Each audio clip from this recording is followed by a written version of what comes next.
Comment और ए casing. और आज एक आपके लिए इन्फॉर्मेशन है, या फिर आप ये समझ लीजिए बहुत सारे बच्चों को परेशानी हो रही है वीडियो में कि वीडियो की क्वालिटी में दिक्कत हो रही है। देखो बच्चों, यूट्यूब का जो फंक्शन है आपने पहले से और अब में बहुत अंतर आ गया है। यानी कि यूट्यूब ने बहुत सारे डेवलपमेंट अपने ऐप में कर दिए हैं। यानी कि आपका अगर नेट 2G पे चल रहा है, या मतलब 2G बोल रहा हूँ, अगर आपका नेटवर्क पर चल रहा है तो वो पहले से ही क्वालिटी को कम करके रखता है। अगर आपने वाईफाई पे यानी वाईफाई पर रखा हुआ है नेट और तब वीडियो देख रहे हो तो वीडियो में क्वालिटी हाई कर देगा वो, क्योंकि उसमें इस तरह की सेटिंग होती है कि नेटवर्क यानी कि नेट जिससे कम ख़त्म हो।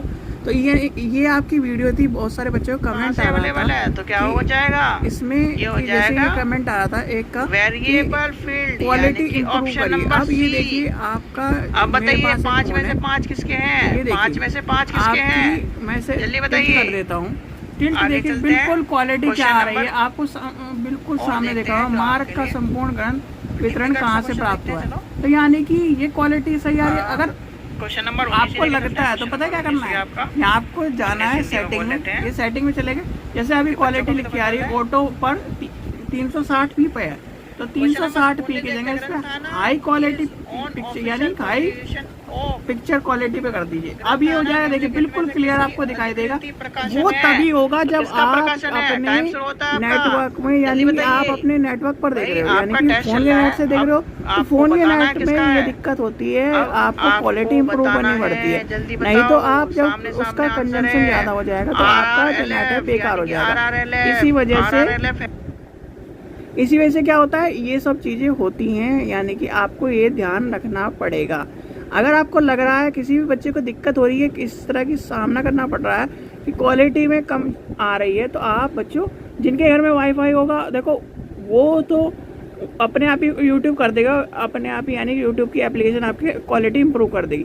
पर जिसके घर में यानी कि जो नेट से पढ़ रहा है, अपने नेट से पढ़ रहा है, ये जियो एयरटेल जिसके भी नेट से पढ़ रहा है, उसमें क्वालिटी में इसका चीज़ का दिक्कत होती है। ठीक है, और खासकर जियो वाले में ये होती है क्योंकि वो पहले से ही नेट आपका बचा के चलता है। नेट जिससे आपने देखा होगा एयरटेल में ज़्यादा नेट खर्च होता है और इसमें जियो में नेट कम खर्च होता है। तो यही सब चीज़ होती है कि आपका नेट पहले से कंज्यूम करके रखे, जिससे आगे आपको दिक्कत का सामना ना करना पड़े। तो आपको अगर इस तरह क्लास में अगर लग रहा है कि आपको नेट में या फिर आपकी क्वालिटी में दिक्कत आ रही है, तो आप क्वालिटी उसकी इम्प्रूव कर लीजिएगा। ठीक है बच्चों, तो ये आपको बताने के लिए कहा था। अब आपका क्या नाम, क्लास शुरू होगी तो क्लास क्या होगा, आज सैटरडे संडे आपको कहा था टेस्ट है, तो आज भी आपका टेस्ट लिया जाएगा। आशा करता हूँ आपको ये समझ में आ गया। चलिए अब टेस्ट करते हैं। चलिए अब आपका क्या नाम देखते हैं, आप जो यानी कि आपको पता चल गया क्या कैसे सेटिंग करनी है यूट्यूब पर। और अब देखते हैं आपका टेस्ट करते हैं। यानी कि अब देखते हैं, आपको कहा था ना सैटरडे संडे को आपका टेस्ट होगा, तो सैटरडे संडे आपका टेस्ट होता है। तो आज का पहला क्वेश्चन देखते हैं। Amendment of delivery of book यानी public library and newspaper act was establish, यानी कि कब आया। डिलीवरी बुक एक्ट और न्यूज़पेपर का संशोधन भारत में किस वर्ष किया गया था। तो आपके सामने आपका ऑप्शन है, तो टाइम शुरू होता है। अब जल्दी बताइए, आपका टाइम शुरू हो गया है। ये सब क्वेश्चन आपको कराए हुए हैं और ये इस तरह के क्वेश्चन है जो आपसे पूछे जाते हैं। और डिलीवरी बुक जो एक्ट है, इसके अंदर कौन कौन सी 4 लाइब्रेरी आती हैं, तो इसका क्या आंसर हो जाएगा, ऑप्शन हो जाएगा 1956, यानी कि ऑप्शन नंबर सी 1956। जिन जो बच्चे टेस्ट दे रहे हैं आखिरी में बताइए आपके कितने में से कितने नंबर आए, यानी कि कितने आप स्कोर कर रहे हैं। चलिए आगे चलते हैं, क्वेश्चन नंबर नेक्स्ट देखते हैं। कोई क्वेश्चन जो इम्पोर्टेंट होगा वही आपको बताया जाएगा। यानी कि आज आपका टेस्ट हो रहा है, आप देखते हैं कितने आप कर पाते हो। चलिए आगे चलते हैं, इसमें कोई देखते हैं क्वेश्चन आपके लिए है इम्पोर्टेंट या नहीं तो नेक्स्ट करेंगे हम। चलिए और चलते हैं ये क्वेश्चन पूछ लेते हैं। क्वेश्चन नंबर 14 सबको दिखा विजिबल हो रहा है। चलिए हिंदी में खोल लेते हैं, हिंदी में भी क्वेश्चन आपका 14 खोल लेते हैं। क्वेश्चन नंबर 14 हिंदी में आ गया। क्वेश्चन नंबर 14 क्या कह रहा है, डुगलस एम ग्रीवर किसके लिए जाने जाते हैं। यानी कि आपके सामने 10 सेकंड का टाइम है, बताइए जल्दी किसके लिए जाने जाते हैं। आपको एक चीज़ बताई थी, जब डुगलस का नाम आ जाए तो डुगलस एक ही चीज़ के लिए जाने जाते हैं। वो किस चीज़ के लिए जाने जाते हैं? एक्स और वाई थ्योरी के लिए। यानी कि पहला हो जाएगा इसका ऑप्शन नंबर 1। ठीक है, तो ये किसका आंसर सही है? जिसका भी आंसर सही हो तो अपने 2 पॉइंट ऐड कर लेना। चलिए आगे चलते हैं, आगे देखते हैं कौन सा क्वेश्चन आपसे पूछा जाए। इम्पोर्टेंट क्वेश्चन, चलिए ये आपसे पूछा ही जा सकता है। तो ISBN और ISSN नंबर के बारे में याद कर लेना। ISBN और ISSN नंबर के ऊपर क्वेश्चन मिल सकता है कि कितने डिजिट का होता है, कहाँ से आता है, कहाँ से पब्लिश होता है, ये सब चीज़ें क्वेश्चन आपको पता होना चाहिए। तो क्वेश्चन नंबर 16 का कह रहा है, which national agency in India is assigned the ISSN number. Bharat में कौन सी राष्ट्रीय एजेंसी ISSN नंबर को आवंटित करती है? जल्दी बताइए, आपके सामने टाइम शुरू हो गया है। अब ये मत कर देना RRLF जो है राजा राम मोहन लाइब्रेरी फाउंडेशन जो है वो फाउंडेशन है, और जो ISSN नंबर यानी कि वो उसका जो नंबर है, यानी कि ISBN जो है, ISBN क्या करती है? राजा राम मोहन राय लाइब्रेरी नहीं है, वो एसोसिएशन है जो कि है दिल्ली में, आपकी न्यू दिल्ली में है, न्यू दिल्ली। और ILA का जो इंडियन लाइब्रेरी एसोसिएशन है वो भी क्या नाम कहाँ है? दिल्ली में। तो इसका आंसर क्या है? इसका आंसर है आपका निस्केयर। यानी कि इसका आंसर क्या हो जाएगा? Option number C. याद रख लेना, ISSN नंबर जो है निस्केयर होता है। ISSN नंबर है कितने नंबर का? चलिए आपसे ये क्वेश्चन पूछते हैं, 8 डिजिट का होता है या 13 डिजिट का होता है? ये भी कमेंट सेक्शन में बताइए। तो इसका नंबर क्या हो गया? ऑप्शन नंबर सी हो गया। चलिए आगे चलते हैं, क्वेश्चन देखते हैं अब कौन सा आपसे पूछा जाए। चलिए, जो क्वेश्चन आपसे पूछा जाए, ये तो आपको पढ़ाए हुए तो मैंने बहुत सारे, पर पूछेंगे तो वही जो आपको लगता है कि, यानी कि हमें भी लगता है कि एग्ज़ाम में आ सकता है। ये तो आपके कथन और कारण वाले क्वेश्चन है सारे के सारे। चलिए अब आता है आपका क्वेश्चन नंबर बहुत ही इम्पोर्टेंट जो आपसे पूछा जा सकता है। 1 मिनट। चलिए तो क्वेश्चन नंबर 31 देखते हैं। अरेंज द फॉलोइंग इन्हें क्या नाम किसके हिसाब से लगाना है? पब्लिकेशन ईयर के हिसाब से लगाना है। तो ये आप क्वेश्चन मैंने कराया हुआ है। तो सबसे पहले क्या आ जाएगा इसमें भाई? सबसे पहले आपका क्या आएगा बताइए? आपका टाइम स्टार्ट होता है, जल्दी बताइए कैसे कैसे होंगे। और कोड देखने की ज़रूरत नहीं है, कोड के हिसाब से नहीं, अभी क्वेश्चन इस तरह करो, क्योंकि कोड देख के तो भाई लगाए, अगर आपको याद है तभी तो आप कर पाओगे इस तरह। तो सबसे पहले क्या आ जाता है? सबसे पहले आ जाता है 5 laws of library science, 5 law of library science. उसके बाद क्या आया था? उसके बाद क्लासिफिकेशन, यानी क्या आया था? CC आया था, CC और फिर CCC, यानी कि क्लासिफिकेशन, कैटलॉग, और फिर आपको बच रहेगा प्लेगरिज्म, यानी कि ये हो जाएंगे। अगर लेके चले तो 1 नंबर, 2 नंबर, 3 नंबर और आपका 4 नंबर। ठीक है, तो याद रख लेना, ये इस तरह से आपका क्वेश्चन पूछा जाएगा। तो ये आपका 3 क्वेश्चन हो गए, 3-4 क्वेश्चन हो गए। अब बताइए कितने किसके सही हैं। चलिए आगे चलते हैं। आगे एक क्वेश्चन आपसे अब आ जाता है, ये क्वेश्चन नंबर 36 सबको विजिबल है? चलिए तो हिंदी में खोल लेते हैं। क्वेश्चन नंबर 36 क्वेश्चन नंबर 36 कह रहा है, वही आपको ईयर के हिसाब से यानी कि इसे अरेंज करना है। तो सबसे पहले क्या आ जाएगा? आपको बताया था RTI एक्ट आएगा, कॉपीराइट एक्ट आएगा, IT एक्ट आएगा, डिजिटल मीडिया एक्ट आएगा। तो बताइए आपको बताना है कौन सा सबसे पहले आएगा इसमें से, जल्दी बताइए। आपके सामने टाइम शुरू हो चुका है, आपका टाइम ख़त्म भी हो चुका है, तो यानी कि आपका टाइम हो चुका है। सबसे पहले क्या आएगा? सबसे पहले आएगा कॉपीराइट एक्ट। भाई कॉपीराइट एक्ट बहुत पुराना है, ये RTI और इन्फॉर्मेशन तो अभी आए हैं। फिर कॉपीराइट के बाद क्या आएगा? कॉपीराइट के बाद आएगा डिजिटल मीडिया एक्ट, यानी कि ये जो है ये आपके 2000 के बाद के हैं। यानी कि सीधी बात ये है, ये दोनों जो एक्ट हैं ये 21वीं सदी के एक्ट हैं, और ये जो दोनों हैं ये 20वीं सदी के एक्ट हैं। ध्यान रखना, जो कॉपीराइट एक्ट है और डिजिटल मीडिया एक्ट है वो 20वीं सदी के हैं और ये 21वीं सदी के हैं। फिर आता है क्या आता है? फिर आपका आता है IT एक्ट, और IT एक्ट के बाद आता है RTI एक्ट। ठीक है, तो यानी कि आपका सबसे पहले 1 नंबर, 2 नंबर, 3 नंबर और फिर आपका आ जाएगा 4 नंबर। यानी कि सूचना प्रौद्योगिकी सबसे पहले क्या आ जाएगा? कॉपीराइट एक्ट पहला, दूसरे में क्या चल जाएगा, digital millennium copyright act 2 number आ जाएगा।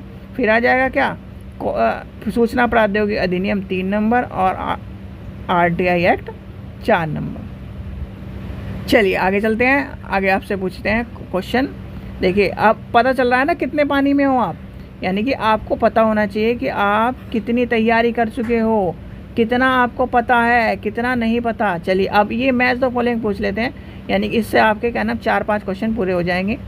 ये इधर नहीं हो रहा, चलिए तो इसे हम इधर कर लेते हैं, क्यों टेंशन लेनी, हमें क्या टेंशन किस बात की है, हमें तो क्वेश्चन पढ़ना है और आंसर ये कर लेते हैं हम ऊपर।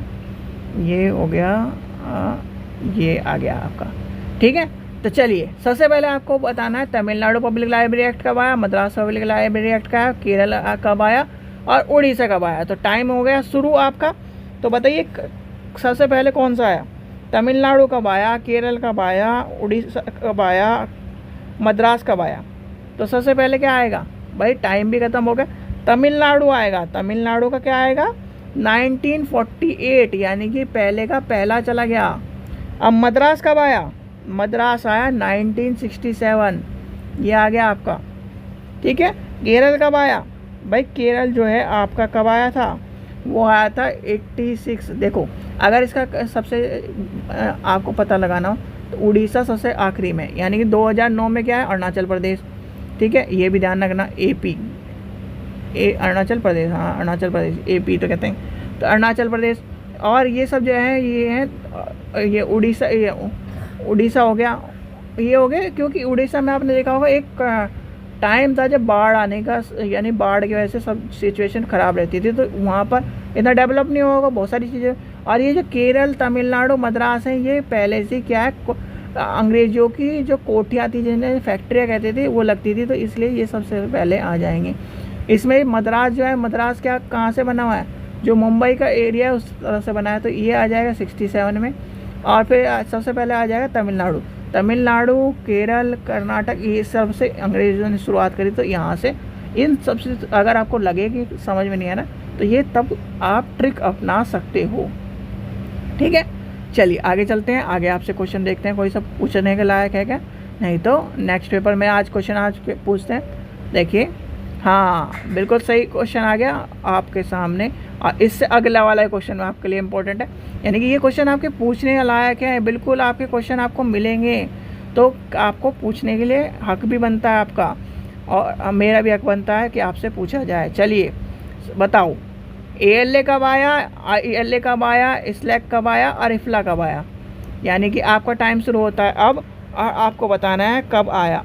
यानी कि ALA कब आया भाई, सबसे पहले ALA की शुरुआत हुई थी, तो ALA सबसे पहले आया, तो कब चला जाएगा, ALA आएगा आपका 1876। ILA कब आया, अब ILA आपको कब बना है, 5 लॉज ऑफ लाइब्रेरी साइंस बने, 5 लॉज ऑफ लाइब्रेरी साइंस बने, CC बना, CC के आसपास ही आपका ALA आ गया था, यानी कि आपका हो जाएगा ऑप्शन नंबर 3। यानी कि मैं आपको हिंट दे रहा हूँ भाई, आपका 5 लॉज ऑफ लाइब्रेरी साइंस, ठीक है, CC, CCC, अब आपका ILA भी तो तभी बना था, यानी कि ये पांचों चीज या चारों चीज़ एक साथ की है। 1930, 1931, 1932, 1933, ये जो 4 साल हैं, ये 4 साल आपके लिए बहुत इम्पोर्टेंट है, और ये 4 साल भी एक लाइब्रेरियन के लिए, एक लाइब्रेरी टीचर के लिए, एक लाइब्रेरी के जगत के लिए, भारतीय लाइब्रेरी जगत के लिए इम्पोर्टेंट है। फिर आता है स्लैब, यानी कि इस लैब, तो इस लैब कब आया था, ये आपका बताइए कब आया था। देखो अगर IFLA को लेके चलोगे सबसे पुराना, तो सबसे पुराना क्या है, IFLA है ना, यानी कि IFLA कब आ जाएगा, IFLA आपका आ जाएगा, ऑप्शन क्या हो जाएगा, IFLA हो जाएगा 24। भाई इन दोनों में से पुराना कौन सा बचा, 24 ही बचा, और स्लैब हो जाएगा 27, यानी कि ये हो जाएगा 27। तो यानी कि क्या बन गया, सबसे पुराना क्या है, ALA चला गया हमारा 87, यानी 76 में। अब फिर आपका बचा, यानी कि 2 तो आपको पता ही है, ILA कब आया था, 1934 में। अब ये दोनों बचे, अब यानी कि आपने पहला और दूसरा लगा दिया, यानी कि पहले का क्या लगा दिया आपने भाई, पहले का 2 लगा दिया, देखिए पहले का 2 लगा दिया, ठीक है। अब पहले का 2 लगाती है, आपको दिख रहा है और कहीं 2 दिख रहा है, नहीं दिख रहा। फिर अब लगाया दूसरे का तीसरा, यानी कि दूसरे का तीसरे में चलो मान लिया कि ये कन्फ्यूज़न है, तो पहले का दूसरा लगाती है तो आपको आंसर बदल गया, सारे के सारे आंसर बदल गया, बस और काम खत्म। चलिए आगे चलते हैं, क्वेश्चन नंबर 44 देखते हैं। अब 44 का क्वेश्चन आपको पता होना चाहिए। ये क्वेश्चन जो है ये आपके लाइब्रेरी सॉफ्टवेयर के है, यानी कि संजय जो है आपका library software, CDS IS software है, ग्रंथालय सॉफ्टवेयर है, ये सब आपके हैं लाइब्रेरी सॉफ्टवेयर। और किस किस ने संजय को, CDS IS को, ग्रंथालय को यूज़ किया हुआ है, तो ये भी बता देना हमें। तो सबसे पहले क्या आ जाएगा, आपको बताना है, टाइम हो गया आपका शुरू, कि CDS IS जो है वो किसका है, संजय किसका है, ग्रंथालय किसका है, जो मैत्री है वो किसका है। तो ये आपको बताना है किस किस ने कौन कौन से सॉफ्टवेयर बनाए हैं। तो भैया CDS IS जो है आपका किसका है, यूनेस्को ने बनाया था, यानी कि ऑप्शन नंबर 3 हो जाएगा। संजय किसका है, संजय, अब ये मत कहते ना कोई संजय अपनी मम्मी का है, तो ये नहीं, संजय जो सॉफ्टवेयर है किसने बनाया था, तो वो बनाया था आपका डिस डॉग, यानी कि DESID डॉग ने। तो फिर आए ग्रंथालय, ग्रंथालय किसका है, ग्रंथालय आपका किसका हो जाएगा, ऑप्शन नंबर पहला हो जाएगा। ये तीनों कहाँ चले गए, एक यानी कि ये तो इंडिया, ये इंडिया टाइप, यानी कि मैत्री किसका है, तो ये हो जाएगा ऑप्शन नंबर CMC, ठीक है। तो ये आपके हो गए, यानी कि इस पेपर में से इतने क्वेश्चन आपसे पूछे जाए। अब देखते हैं दूसरा पेपर, देखते हैं आज आपकी तैयारी, यानी कि सेकंड डे है, तो आपको ज़्यादा क्वेश्चन भी कराए जाएंगे, आपका पता भी तो चलना चाहिए कितने पानी में हो। तो चलिए 1 मिनट पॉज करके मैं दूसरा पेपर खोलता हूँ, अब मैं पूछता हूँ, यानी कि आपका आराम से आज 10-15 क्वेश्चन से आपका पता चल जाएगा, फिर आप कितने पानी में, फिर कल से हम करेंगे तैयारी नेक्स्ट, ठीक है। चलिए तो अगला क्वेश्चन देखते हैं, यानी कि आपका जो अगला क्वेश्चन पूछा गया है, fact on file can be grouped under, यानी कि फैक्ट ऑन फाइल को निम्नलिखित, यानी कि निम्न श्रेणियों के अंतर्गत रखा जाता है। तो बताइए, आपके सामने टाइम शुरू हो गया आपका। प्रथम श्रेणी है, द्वितीय श्रेणी है, यानी कि सोर्स कौन से है, प्राथमिक स्रोत है, द्वितीय स्रोत है, तृतीय स्रोत है, और आपका इनमें से कोई नहीं है। तो इसका कौन सा आंसर हो जाएगा भाई, फैक्ट ऑफ फाइल मतलब सेकेंडरी सोर्स होता है, यानी कि आपने कोई चीज़ देखी और वो आपको ज्ञान प्रदान कर रही है, तो वो हो जाएगा प्राइमरी सोर्स। और मैं आपको कोई चीज़ बता रहा हूँ, यानी कि मैंने कोई चीज़ देखी और आप मेरे द्वारा उसको प्राप्त कर रहे हैं, तो वो हो जाएगा फैक्ट, यानी कि एक तरह से फैक्ट ऑफ फाइल हो जाएगा, वो हो जाएगा द्वितीयक स्रोत।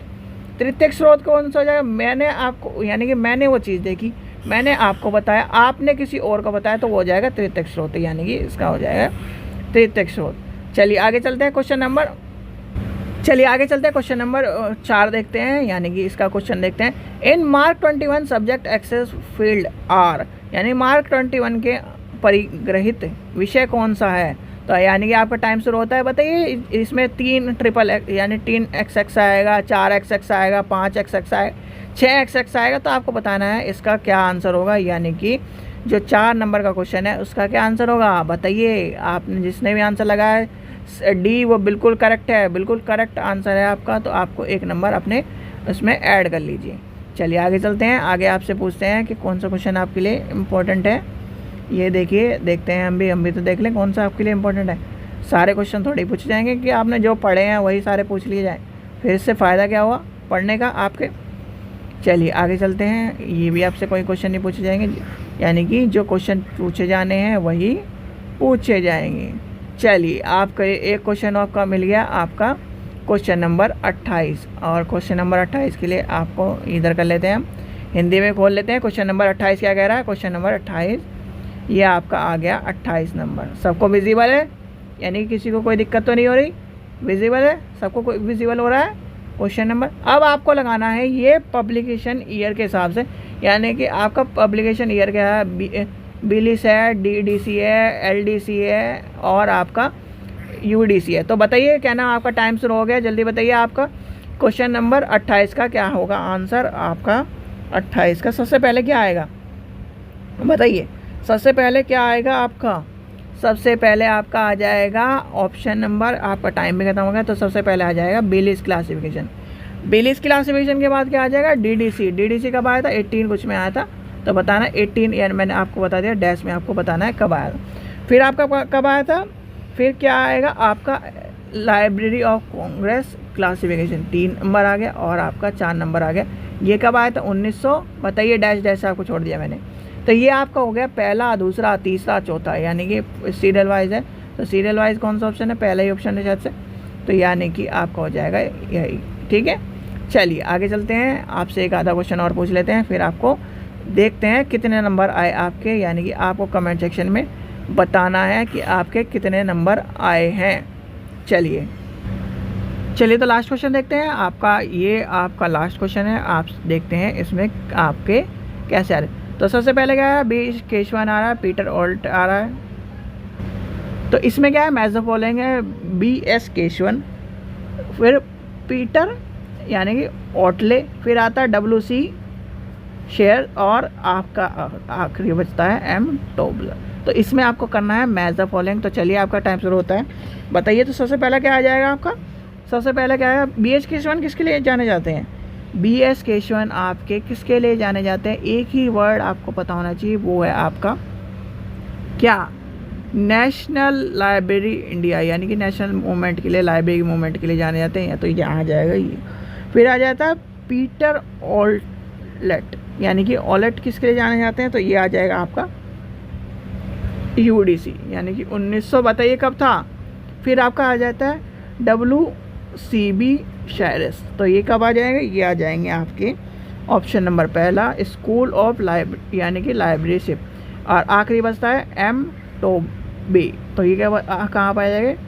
यूनाइटेड इंडेक्स, यानी कि ये हो जाएगा अन टर्म इंडेक्स पे, यानी कि तो ये आ जाएगा, यानी कि पहला, दूसरा, तीसरा, चौथा, इस तरह से आ जाएंगे। तो ठीक है बच्चों, तो ये थे आपके, यानी कि आपका अब आपको क्या करना है?